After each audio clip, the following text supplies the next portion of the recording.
सभी मसीह भाई बहनों को जय मसीह की।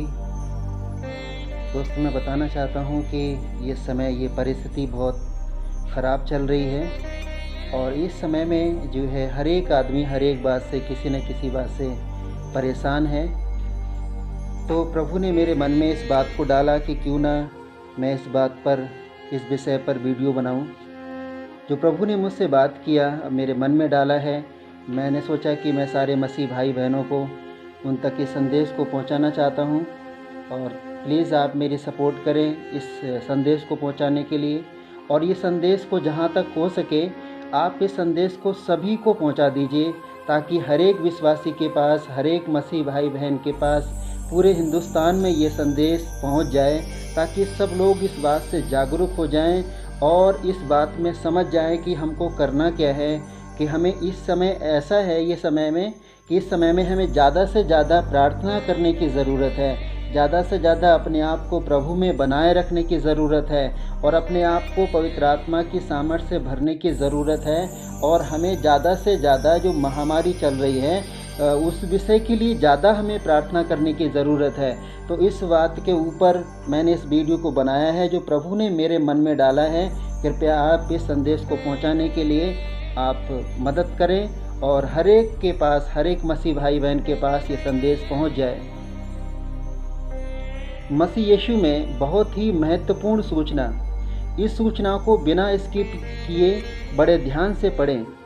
मसीह यीशु में मेरे भाइयों और बहनों, जैसा कि हम सबको पता है कि लॉकडाउन के कारण से चर्च स्थल नहीं खुल पा रहे हैं और सब मसीह भाई और बहन ऑनलाइन ही प्रार्थना कर रहे हैं। फेसबुक, व्हाट्सएप, जूम ऐप, जियो ऐप, नाना प्रकार के सोशल मीडिया के द्वारा सभी ऑनलाइन ही प्रार्थना कर रहे हैं। सोशल मीडिया पर इतनी सारी वीडियोस हैं कि समझ नहीं आता कि किसका सॉन्ग सुना जाए या किसका वीडियो देखा जाए या किसका संदेश प्रचार सुना जाए। सोशल मीडिया पर बहुत सारे प्रचारक हैं और सभी प्रचारकों के संदेश के नाना प्रकार के विषय हैं। एक तरीके से देखा जाए तो सभी प्रचारकों की एक तरह से मजबूरी है सोशल मीडिया पर प्रचार करना या आराधना करना, वर्शिप करना।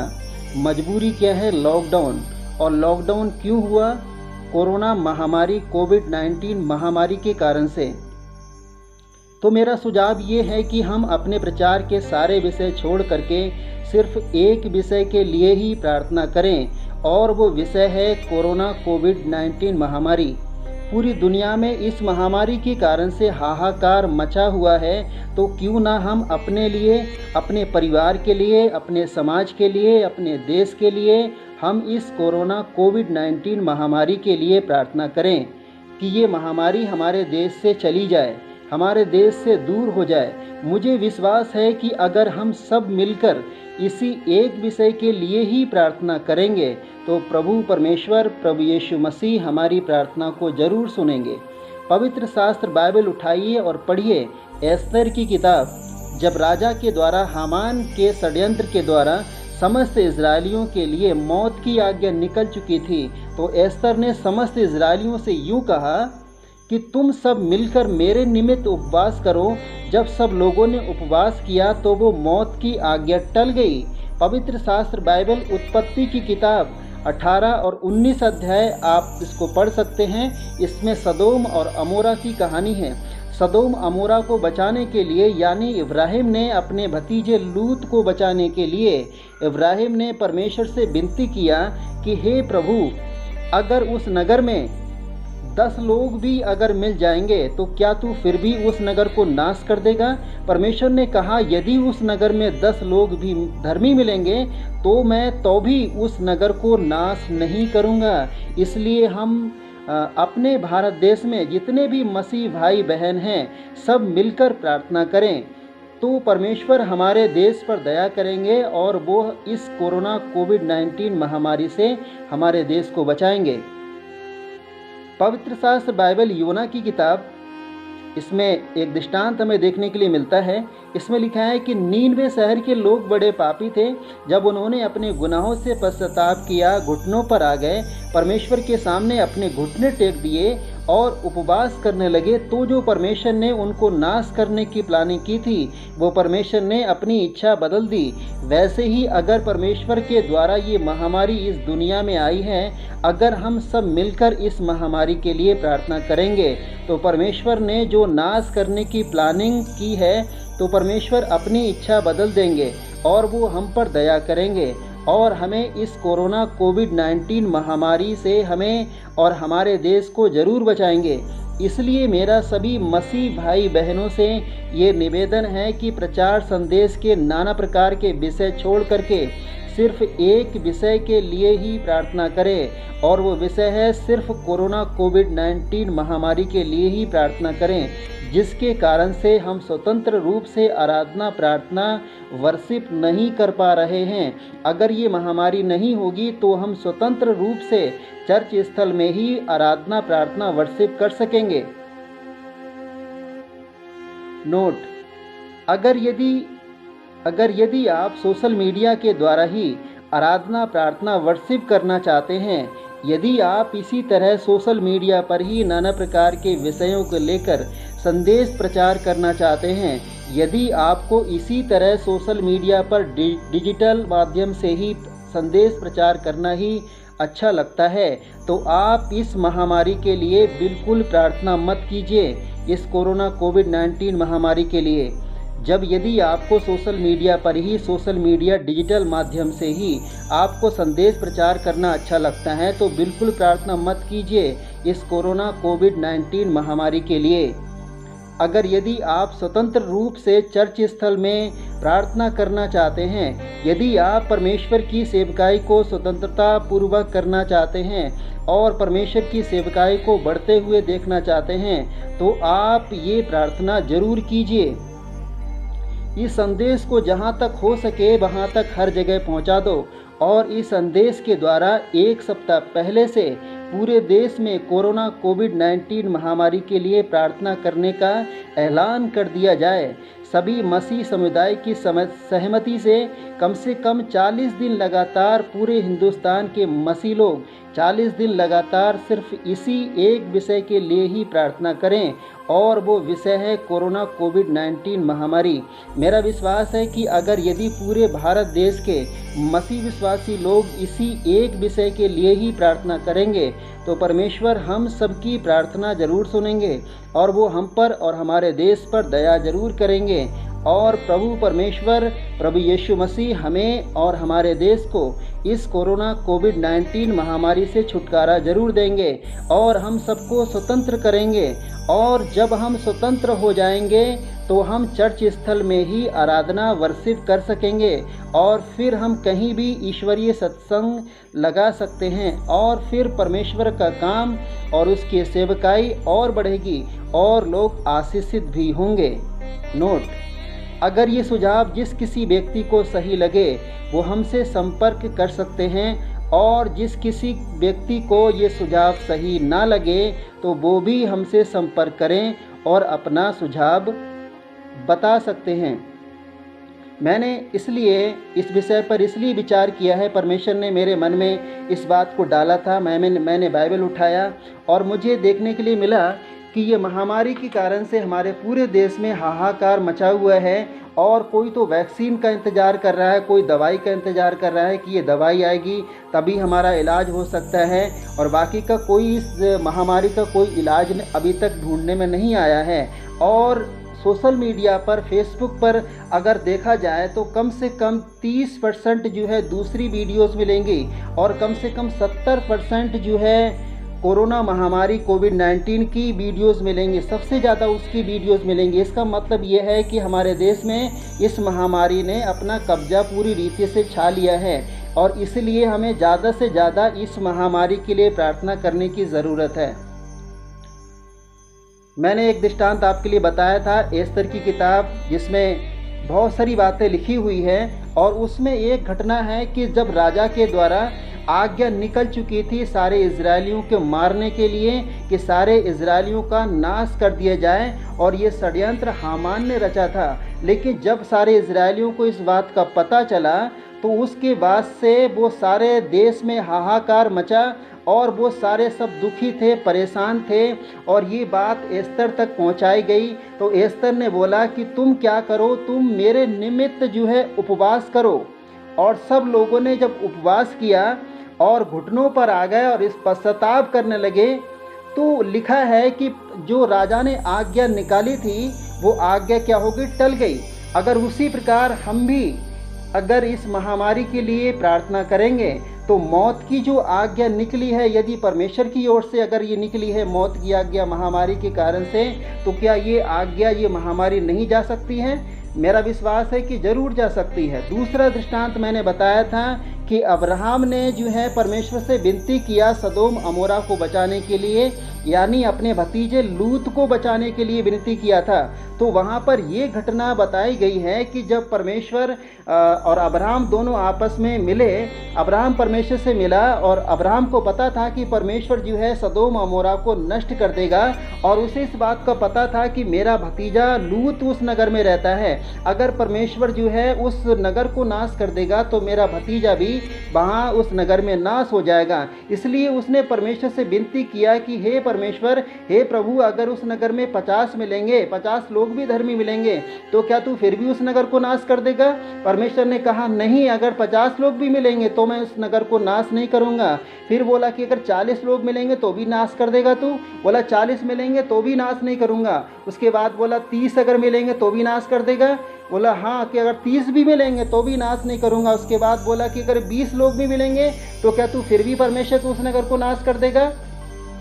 परमेश्वर ने कहा नहीं, अगर उसमें 20 लोग भी मिलेंगे तो भी मैं उस नगर को नाश नहीं करूंगा। उसके बाद अब्राहम ने कहा कि हे प्रभु, मैं तो मिट्टी हूँ, घास हूँ, मैं तो कुछ भी नहीं है, लेकिन एक बार मैं आपसे फिर विनती करता हूँ कि अगर उस नगर में 10 लोग भी मिलेंगे तो क्या तू फिर भी उस नगर को नाश कर देगा? परमेश्वर ने कहा कि अगर उस नगर में 10 लोग भी मिलेंगे तो भी मैं उस नगर को नाश नहीं करूँगा। तो मेरे प्रिय भाइयों और बहनों, इस बात को हमें समझने की ज़रूरत है कि हमारे हिंदुस्तान में केवल 10 ही लोग ऐसे नहीं हैं धर्मी, लेकिन बहुत सारे लाखों करोड़ों के हिसाब से आबादी है क्रिश्चियन समाज की, करोड़ों के हिसाब से, लाखों के हिसाब से जो है मसीह भाई बहन हैं। अगर वो सारे मिलकर के परमेश्वर से एक ही बात के लिए दुआ करेंगे, एक ही बात के लिए विनती करेंगे, तो क्या परमेश्वर ने अगर नाश करने की प्लानिंग की है, नाश करना चाहता है, तो क्या परमेश्वर अपनी इच्छा नहीं बदल सकता है? मेरा विश्वास है कि ज़रूर बदल सकता है। हमें किसी के वैक्सीन के, किसी दवाई का, किसी चीज़ का इंतज़ार नहीं करना है। हमारा भरोसा किसी चीज़ पर नहीं है, किसी दवा पर नहीं, किसी डॉक्टर पर नहीं, लेकिन हमारा भरोसा सिर्फ अपने यहोवा परमेश्वर पर है और उसी से हमें प्रार्थना करना है। वो हमारे लिए रास्ता निकालेगा और वही इस देश से, इस महामारी से हमें बचा सकता है, हमारे देश को बचा सकता है। इसलिए हमें सारे विषय को छोड़ करके सिर्फ एक ही विषय के लिए प्रार्थना करना है, इस महामारी के लिए ही प्रार्थना करना है। तीसरा दृष्टांत मैंने बताया था कि जब नीनवे शहर के लोग बड़े पापी थे परमेश्वर की दृष्टि में, और वो बड़े पापी थे और परमेश्वर ने सोचा कि मैं इस नगर को नाश कर दूंगा और योना से बोला कि तू जाकर उस नगर में प्रचार कर कि आज से 40वें दिन जो है नीनवे शहर जो है उलट दिया जाएगा, यानी ख़त्म कर दिया जाएगा। और जब योना ने उस देश में, उस नगर में, नीनवे शहर में जब प्रचार किया तो सारे लोगों ने वहाँ पर इस संदेश को सुना और लिखा है कि वहाँ का राजा भी पश्चाताप करने लगा। वहाँ का राजा राख पर बैठ गया और उसने टाट ओढ़ लिया। सब लोगों ने पश्चाताप किया, घुटने टेक दिए परमेश्वर के सामने। तो मैं बताना चाहता हूँ मेरे प्रियो, परमेश्वर ने जो नगर को नाश करना सोचा था, तो उसके बाद में लिखा है कि जो परमेश्वर ने नाश करने की इच्छा की थी कि मैं इस नगर को नाश कर दूंगा, तो उसके बाद में लिखा है कि परमेश्वर ने अपनी इच्छा बदल दी जब उन्होंने पश्चाताप किया। जब परमेश्वर ने सोचा कि वो कुमार्ग से फिर गए हैं और पश्चाताप करने लगे हैं, तो इस कारण से परमेश्वर ने जो नाश करने की उनकी ठानी थी, परमेश्वर ने अपनी इच्छा बदल दी। तो मेरे प्रिय भाइयों बहनों, ये कोरोना महामारी ये कुछ भी चीज़ नहीं है परमेश्वर के सामने। अगर हम सब एक मिल करके, सारे हिंदुस्तान, पूरे भारत देश के लोग सिर्फ अपने नाना प्रकार के विषय छोड़ करके सिर्फ इसी एक विषय के लिए ही अगर प्रार्थना करेंगे, तो परमेश्वर जो है इस महामारी से हमें दूर करेगा और इस महामारी का नाम तक नहीं रहेगा।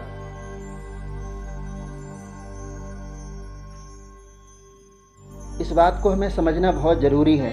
हम सबको घुटनों पर आने की ज़रूरत है। हम सबको इस विषय के लिए इस विषय के लिए प्रार्थना करने की ज़रूरत है और अपने आप को पश्चाताप करने की ज़रूरत है। और हम जो है दूसरों के लिए, सबके लिए एक आशीष का कारण बनने की ज़रूरत है कि हम सबके लिए आशीष का कारण बने, अपने देश के लिए आशीष का कारण बने। आज सोशल मीडिया पर बहुत सारे प्रचारक हैं और सबके नाना प्रकार के विषय हैं। सबके कोई आराधना के विषय में बोलते हैं, कोई प्रार्थना के विषय में बोलते हैं, कोई दान के विषय में बोलते हैं, कोई किसी का और विषय है। हो सकता है कि हज़ारों विषय है बाइबल के अनुसार, लेकिन वो हज़ारों विषय को छोड़ करके आप सिर्फ एक ही विषय के लिए प्रार्थना कीजिए। सिर्फ कोरोना कोविड-19 महामारी के लिए प्रार्थना कीजिए। सारे विषय छोड़ दीजिए एक तरफ और घुटनों पर आइए। अपने देश के लिए प्रार्थना कीजिए, अपने परिवार के लिए प्रार्थना कीजिए, अपने समाज के लिए प्रार्थना कीजिए। मेरे मन में प्रभु ने इस बात को डाला कि नीनवे शहर के लोगों ने काफ़ी दिनों तक पश्चाताप किया होगा और काफ़ी समय तक उन्होंने प्रार्थना किया होगा। तो मेरे मन में इस बात को परमेश्वर ने डाला कि कम से कम हमें करीब 40 दिन लगातार सिर्फ इसी एक विषय के लिए प्रार्थना करने की ज़रूरत है। और बाइबल में कई सारे अंतिम समय के जो संदेश हैं, उस संदेश के द्वारा लोगों को उत्साहित करने की ज़रूरत है प्रार्थना करने के लिए कि देखो न्याय का समय आ गया है। यीशु मसीह ने बोला कि जब न्याय का समय आएगा तो ऐसे ऐसे चिन्ह दिखाई देंगे और काफ़ी आकाश में चिन्ह दिखाई देंगे और जो है महामारियां होंगी। बहुत सारी ऐसी यीशु मसीह ने बातें अपने परमेश्वर के वचन में बताई गई हैं। तो उस संदेश के द्वारा हम लोगों को प्रार्थना के लिए उत्साहित कर सकते हैं कि हमें जो है हमारा जीवन को कुछ नहीं पता कि आज हम जिंदा हैं, कल को हम नहीं होंगे, लेकिन हमें ज़रूरत है कि हम परमेश्वर के सामने जिंदा रहते हुए भी हम परमेश्वर के साथ रहें और मरने के बाद भी हम परमेश्वर के साथ रहें। लेकिन उससे पहले हमें अपने देश के लिए, अपने समाज के लिए कुछ करना है। जिस काम के लिए परमेश्वर ने मुझे और आपको भेजा है, जिस काम के लिए मुझे और आपको परमेश्वर ने इस संसार में रखा है कि हम दूसरों के लिए आशीष। मसीह में प्रिय भाइयों बहनों, आप सभी को जय मसीह की एक बार फिर मैं इस संदेश के द्वारा बात करना चाहता हूँ। जैसे मैंने पिछली वीडियो में इस संदेश को दिया था कि हम सभी को परमेश्वर से प्रार्थना करने की ज़रूरत है इस कोरोना कोविड-19 महामारी के लिए। और मेरा विश्वास है कि अगर हम सब मिल कर के इसी एक विषय के लिए अगर प्रार्थना करेंगे तो परमेश्वर हमारी प्रार्थना को ज़रूर सुनेंगे और इस महामारी से हम सबको छुटकारा देंगे, हमारे देश को आज़ाद करेंगे और हम सभी स्वतंत्र हो जाएंगे। मैं बताना चाहता हूँ कि जिस काम के लिए हमें प्रभु ने रखा है कि तो हम दूसरों के लिए आशीष का कारण बने, अपने समाज के लिए और अपने परिवार के लिए, अपने लिए और अपने देश के लिए हमें आशीष का कारण बनना है कि हम सभी के लिए प्रार्थना करना है। जैसे मैंने बताया था कि सारे मसीह समुदाय के जो हमारे अगुवे हैं, जो अच्छे लोग हैं, जो बाइबल में बुद्धिस्ट हैं, जिनको अच्छा ज्ञान है बाइबल का, वो मेरे इस संदेश पर, इस बात पर ज़रूर विचार करें जो प्रभु ने मेरे मन में इस बात को डाला था और मैंने आप लोगों तक इस संदेश को पहुंचा दिया। तो मेरा विचार बनता है इस संदेश के माध्यम से कि हमें कम से कम 40 दिन लगातार इसी एक विषय के लिए प्रार्थना करना बहुत ज़रूरी है। अगर हम सब मसीह भाई बहन जितने भी हमारे भारत देश में रहते हैं, सब मिलकर के एक हो करके अगर इसी एक विषय के लिए प्रार्थना करेंगे तो प्रभु यीशु मसीह हमारे परमेश्वर इस महामारी से हम सबको छुटकारा ज़रूर देंगे और हमें इससे आज़ाद करेंगे और स्वतंत्र करेंगे। जब हम स्वतंत्र हो जाएंगे तो स्वतंत्रता पूर्वक हम जहाँ मर्जी वहाँ पर अपनी संगति लगा सकते हैं, प्रभु के संदेश को पहुंचा सकते हैं, किसी से मिल सकते हैं, किसी से बात कर सकते हैं। इस समय में इस महामारी के कारण से लोगों में एक दूरियां पैदा कर दी हैं। प्रेम जो है दुनिया से, लोगों से चला गया है। आज कल के समय, कुछ समय देखा जाए जब ये महामारी जब नहीं थी तो लोग अगर किसी से हाथ अगर नहीं मिलाते थे तो ऐतराज़ मानते थे कि ये व्यक्ति मुझसे मिलने के लिए आया, लेकिन इस व्यक्ति ने मुझसे हाथ नहीं मिलाया, ये व्यक्ति मुझसे मिलने के लिए आया, ये व्यक्ति मुझसे गले नहीं मिला। तो ऐतराज़ करते थे, लेकिन आज वो उसका उल्टा हो गया। अगर कोई हमसे अगर हाथ मिलाता है तो अपने आप में हमें ये लगता है कि हमें ये व्यक्ति हाथ हमसे क्यों मिला रहा है, अच्छा नहीं लगता। लेकिन अब ये उल्टा हो गया है। इसका कारण ये है कि इस महामारी के कारण से प्रेम जो है लोगों के जीवन से, उनके मन से दूर हो गया है और कोई एक दूसरे से प्रेम करना नहीं चाहता है। इस सोशल डिस्टेंसिंग के माध्यम से, इसके कारण से, कोरोना महामारी के कारण से, कहीं ये महामारी, कहीं ये व्यक्ति महामारी से पीड़ित तो नहीं है, कहीं इस व्यक्ति को कोरोना तो नहीं है, लोगों के मन में डर सा समा गया है इस महामारी के कारण से। तो मैंने इस मैसेज में, दूसरे वीडियोस में मैंने बताया था कि हमें जो है इस महामारी के लिए प्रार्थना करना है कि जिस तरीके से बाइबल में कई सारे बाइबल के जो सेवक थे उन्होंने प्रार्थना किया और उनके जीवन से बड़ी समस्या दूर हो गई, बड़ी से बड़ी जो समस्या दूर हो गई, बड़ी से बड़ी बीमारी दूर हो गई, परेशानी दूर हो गई। तो क्यों ना हम सब मिल कर के इसी एक विषय के लिए प्रार्थना करेंगे, तो प्रभु यीशु मसीह परमेश्वर हमारी प्रार्थना को ज़रूर सुनेंगे। मैंने उदाहरण दिया था कि एस्तर की किताब का, कि एस्तर ने सारे इजरायलियों से कहा था कि जब उनके लिए मौत की आज्ञा निकल चुकी थी राजा के द्वारा कि सारे इजरायलियों का नाश कर दिया जाएगा, जहाँ जहाँ पर सारे इजरायली जो रहते हैं सबको मौत की आज्ञा निकल चुकी थी और सब डरे हुए थे, अपने घर में घबराए हुए थे। और वही दशा आज भी है। आज भी लोग डरे हुए हैं, घबराए हुए हैं कि कब जाने मौत की आज्ञा हमारे जीवन में हो जाए, कब न जाने कि हमारे जीवन में कहीं कोरोना तो ना हो जाए, कहीं ये महामारी हमको तो ना हो जाए। इस कारण से सारे लोगों के जीवन में, उनके मन में डर सा समाया हुआ है कि जैसे इजरायलियों के मन में डर समा गया था। तो एस्तर को इस बात का पता चला, तो एस्तर ने सारे इजरायलियों से कहा, इस बात के लिए चिट्ठी भेजी और इस बात में चिट्ठी भेजी और बोला कि तुम क्या करो, तुम मेरे निमित्त उपवास करो। और जब सब लोगों ने उपवास किया, पश्चाताप किया, तो लिखा है कि जो राजा ने आज्ञा उनके लिए मौत की निकाली थी वो आज्ञा टल गई। तो मौत की आज्ञा जब टल सकती है उपवास करने के द्वारा, प्रार्थना करने के द्वारा, पश्चाताप करने के द्वारा, तो कि यह मौत की आज्ञा, ये कोरोना उससे क्या बढ़कर है? कुछ भी नहीं है। क्योंकि हम सबको एक मन होने की ज़रूरत है, एक होने की ज़रूरत है। वहाँ पर ये घटना देखने के लिए मिलती है, इस बात को देखने के लिए मिलता है कि सारे इजरायलियों ने एका कर लिया, सारे इजरायली एक हो गए और उन्होंने सिर्फ एक ही विषय के लिए प्रार्थना किया कि राजा की आज्ञा टल जानी चाहिए, ये मौत की आज्ञा टल जानी चाहिए। कोई किसी दूसरे का अलग अलग विषय नहीं था कि मेरे जीवन में मुझे बहुत ज़्यादा धन मिल जाना चाहिए, मुझे ऐसा हो जाना चाहिए, मेरे लिए वैसा हो जाना चाहिए, मेरे लिए वैसा हो जाना चाहिए। सबका अलग अलग विचार नहीं था, उनका सिर्फ एक ही विचार था सबका कि राजा की आज्ञा टल जानी चाहिए, ये मौत की आज्ञा टल जानी चाहिए। और इसी बात को लेकर के उन्होंने उपवास किया, पश्चाताप किया, प्रार्थना किया, तो जो आज्ञा जो निकली थी राजा के द्वारा वो आज्ञा टल गई। तो मेरे प्रियो, ये कोरोना की महामारी कुछ भी नहीं है। अब्राहम ने अपने भतीजे लूत को बचाने के लिए, सदोम अमोरा के लिए परमेश्वर से प्रार्थना किया, तो परमेश्वर ने बोला कि अगर 10 लोग भी मुझे उसमें मिलेंगे तो भाई मैं उस नगर को नाश नहीं करूँगा। तो हम तो कितने सारे लोग हैं, तो अगर हम सब एक मिलकर अगर प्रार्थना नहीं कर सकते इस बात के लिए, अगर हम एक मिल करके, एक हो करके प्रार्थना करेंगे तो ये महामारी का पता भी नहीं चलेगा। नीनवे शहर के लोग बड़े पापी थे परमेश्वर की दृष्टि में, लेकिन जब योना ने प्रचार किया कि अब से 40 दिन के बाद नीनवे शहर उलट दिया जाएगा, तो सब लोगों को पता चला। लिखा है कि वहाँ का राजा भी राख पर बैठ गया, टाट उसने ओढ़ लिया और पश्चाताप करने लगा।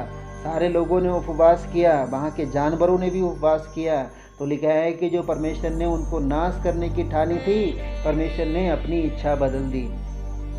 मेरा विश्वास है कि मेरे प्रियो, अगर हम सब मिल कर के, एक होकर के इसी एक विषय के लिए अगर प्रार्थना करेंगे तो परमेश्वर इस महामारी से हमें ज़रूर छुटकारा देंगे। हमें किसी का इंतज़ार नहीं करना है, हमें किसी दवाई का इंतज़ार नहीं करना है कि दवाई कब बनेगी। इस बात के लिए मीडिया में, सोशल मीडिया पर इतनी सारी खबरें सुनने के लिए मिलती हैं कि कोरोना की दवाई बनने वाली है, कोरोना की दवाई बन गई है, कोरोना का ऐसा हो गया, कोरोना की दवाई बन चुकी है, कोरोना की दवाई वैक्सीन सितंबर में आने वाली है, कि जुलाई में आ जाएगी, कि दिसंबर में आ जाएगी। लेकिन आज तक कोई पता नहीं है कि वो दवाई कब आएगी। लेकिन हमें किसी दवाई पर, किसी चीज़ पर भरोसा नहीं करना है। हमारा भरोसा अपने सिर्फ यहोवा परमेश्वर पर भरोसा है। हमारे प्रभु परमेश्वर ही हमें बचाएंगे इस महामारी से और हमारे देश को बचाएंगे। तो इसलिए हम सबको इस समय एक होने की ज़रूरत है। चाहे हम किसी भी कलीसिया के हों, चाहे हम रोमन कैथलिक हों, चाहे हम पेंटेकोस्टल हों, चाहे हम मेथोडिस्ट हों, चाहे हम किसी भी संस्था के हों, लेकिन हम सबको एक होने की ज़रूरत है। हम सबको मिलकर प्रार्थना करने की ज़रूरत है। तो मेरे मन में इस बात का विचार आया था कि हमें इस महामारी के लिए कम से कम 40 दिन लगातार प्रार्थना करी जाए तो परमेश्वर हमें ज़रूर छुटकारा देंगे। परमेश्वर इस देश को ज़रूर छुटकारा देंगे इस महामारी से। और इस महामारी के कारण से बहुत सारे ऐसी बातें आई हैं जिसके कारण से लोग डरे हुए हैं, डर उनके मन में समाया हुआ है।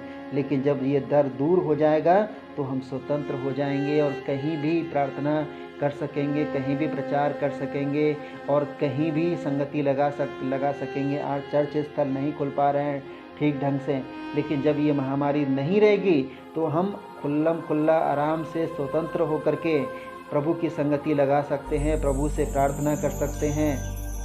तो इस बात पर हमें ज़रूर विचार करना है। और ये मेरे मन में आया था इस बात के लिए कि हमें कम से कम 40 दिन लगातार प्रार्थना करने की ज़रूरत है। और ये संदेश सब तक पहुंच जाना चाहिए। ये संदेश हर एक मसीह विश्वासी भाई बहन के पास पहुंच जाना चाहिए। तो हमारे मसीह भाई बहन जो विश्वास में अगुवे हैं, बाइबल में अगुवे हैं, जो बहुत ज़्यादा बाइबल में बुद्धिस्ट हैं, उन तक ये संदेश ज़रूर पहुंच जाना चाहिए।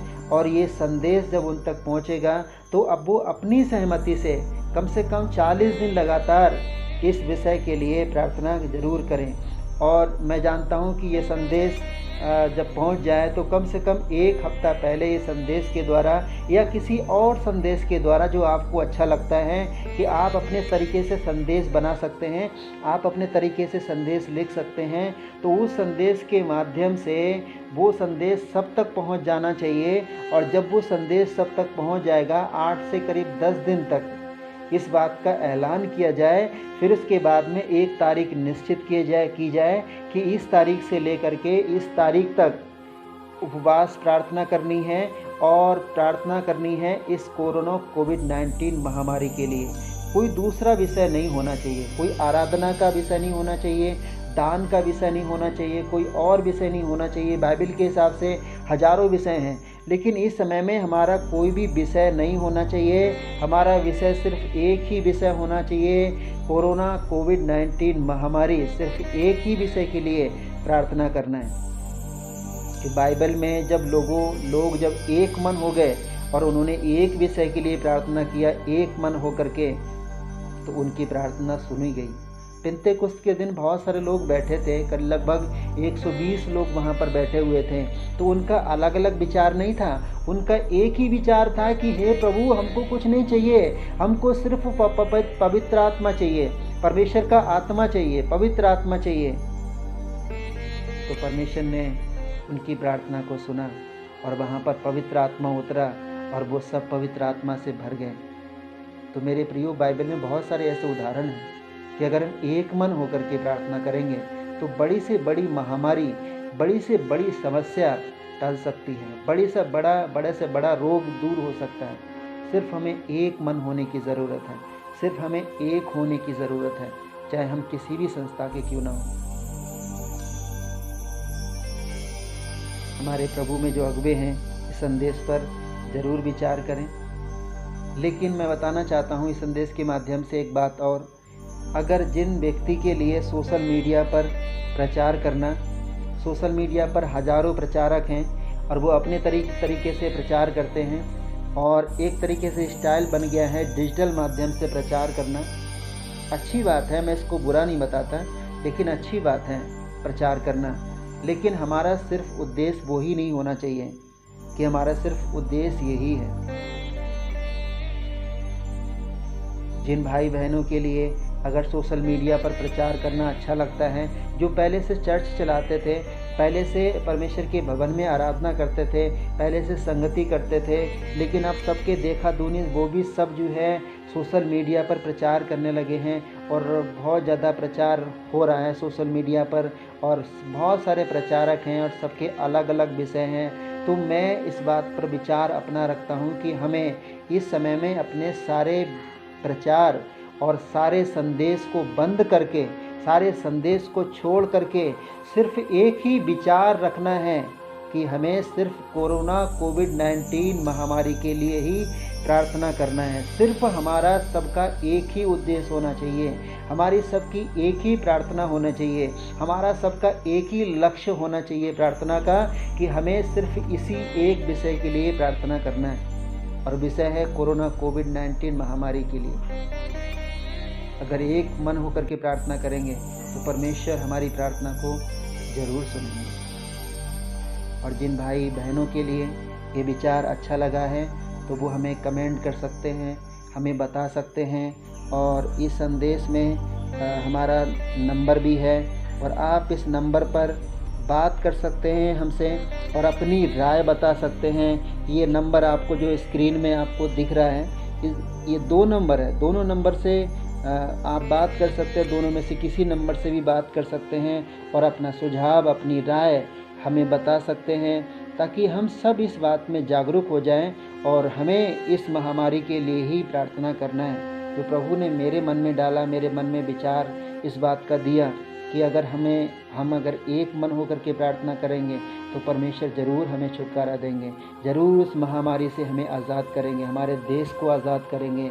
जब हमारा देश इस महामारी से आज़ाद हो जाएगा, हमारा भारत देश इस महामारी से जब छुटकारा पा जाएगा तो हम अपने चर्च स्थल में ही प्रार्थना कर सकेंगे कि जिस तरीके से हम कहीं भी खुल्लम खुल्ला कहीं जा सकते थे, कहीं किसी से हाथ मिला सकते थे, किसी से गले में मिल सकते थे, कितना प्यार और मोहब्बत की बात थी उस समय में, लेकिन वो बात फिर दोबारा से भी आ सकती है। लेकिन मेरा और आपका विश्वास होना चाहिए।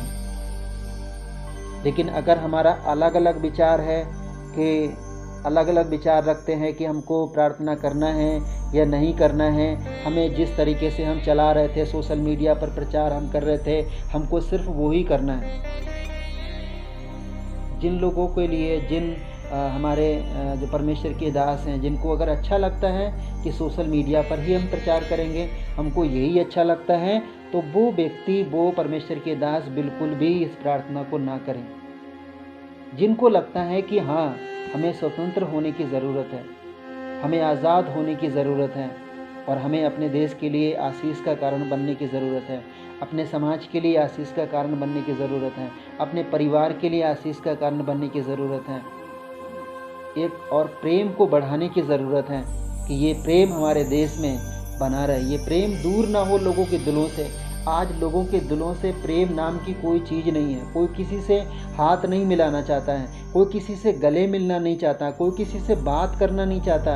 आज हमारे घर में कोई रिश्तेदार भी अगर आते हैं तो हमें ये लगता है कि ये क्यों आ गए हमारे घर में, लेकिन एक समय वो था कि जब हमारे घर में कोई रिश्तेदार, हमारा कोई अपना, कोई अजीज़ दोस्त अगर कोई भी अगर मिलने के लिए आता था तो हमें बहुत अच्छा लगता था, कितनी खुशी होती थी हमारे दिलों में, हमारे दिल में। लेकिन आज वो उसका उल्टा हो गया, अगर कोई आता है तो हमें अच्छा नहीं लगता कि ये क्यों आ गए हमारे घर में। तो हमें इस बात में विचार करने की ज़रूरत है कि लोगों के दिलों में वो उस प्रेम को जगाने की ज़रूरत है कि वो प्रेम लोगों के दिलों से ख़त्म ना होने पाए, लोगों के दिलों में प्रेम जाने ना पाए, लोगों के दिलों में प्रेम बना रहे। और मैं विश्वास करता हूँ, मैं आशा रखता हूँ कि पूरी बाइबल जो है प्रेम से भरी हुई है। जब आप 1 कुरिन्थियों उसका 13 अध्याय पढ़ेंगे, उसमें पूरी प्रेम की परिभाषा बताई गई है कि प्रेम सब चीज़ों में बढ़कर है। लेकिन आज लोगों के दिलों में प्रेम नाम की कोई चीज़ नहीं है। प्रेम क्यों नहीं है? लॉकडाउन के कारण से। और लॉकडाउन क्यों हुआ आपको पता है? कोरोना महामारी के कारण से। अगर ये महामारी नहीं होगी, हमारे देश से चली जाएगी, हमारे देश से दूर हो जाएगी, तो वो प्रेम दोबारा से फिर लोगों के दिलों में फिर जगमगाएगा। तो कितनी अच्छी खुशी की बात होगी। तो मेरे प्रिय भाई बहनों, अगर ये संदेश अगर आपको अच्छा लगता है, आपको अच्छा लगा, तो आप इस संदेश को जो है जहाँ तक हो सके वहाँ तक इस संदेश को दूर दूर तक अपने जितने आपके फ्रेंड्स हैं, आपके दोस्त हैं, जितने भी लोग हैं, ये संदेश को सब तक आप पहुँचा दीजिए, ताकि इस बात से सब लोग जागरूक हो जाएं, कि इस बात में जागरूक हो जाएं और इस बात का पता चल जाए कि हमें एक मन होने की ज़रूरत है, हमें एक होने की ज़रूरत है और हमें कोई दूसरा विषय नहीं, सिर्फ एक ही विषय के लिए प्रार्थना करने की ज़रूरत है। एक बार मैं फिर बता दूं कि जो हमारे बाइबल में जो अगुवे हैं, जिनको बाइबल में अच्छा ज्ञान है, अच्छा ज्ञान रखते हैं, बाइबल में बुद्धिस्ट हैं, वो अपनी सहमति से अगर इस संदेश को नहीं पहुंचाना चाहते हैं तो वो अपने संदेश को अपने तरीके से संदेश बनाएं और उस संदेश के द्वारा एक हफ्ते पहले से ऐलान कर दिया जाए इस बात का कि इस तारीख से लेकर इस तारीख तक जो है प्रार्थना करना है हमारे लिए। कम से कम 40 दिन प्रार्थना करने की ज़रूरत है। अगर 40 दिन लगातार अगर हम प्रार्थना करेंगे तो मैं विश्वास करता हूँ और आप सबको विश्वास करने की ज़रूरत है कि प्रभु इस महामारी को ज़रूर दूर करेंगे। इस महामारी का नाम पता तक नहीं रहेगा। हमें किसी दवाई का, किसी चीज़ का इंतज़ार नहीं करना है कि वो दवाई आएगी उससे लोग सही हो जाएंगे, इस कारण से ये महामारी दूर हो जाएगी। हमें अपनी समझ का सहारा नहीं लेना है कि अपनी समझ से हमें ऐसा करेंगे तो इसके ये बीमारी नहीं रहेगी, ऐसा करने से बीमारी नहीं रहेगी, ऐसा करेंगे इसमें सावधान रहेंगे, ऐसा करने से वैसा रहेगा। अपना समझ कुछ नहीं लगाना है, लेकिन सिर्फ अपने परमेश्वर पर भरोसा रखना है, अपने ईश्वर पर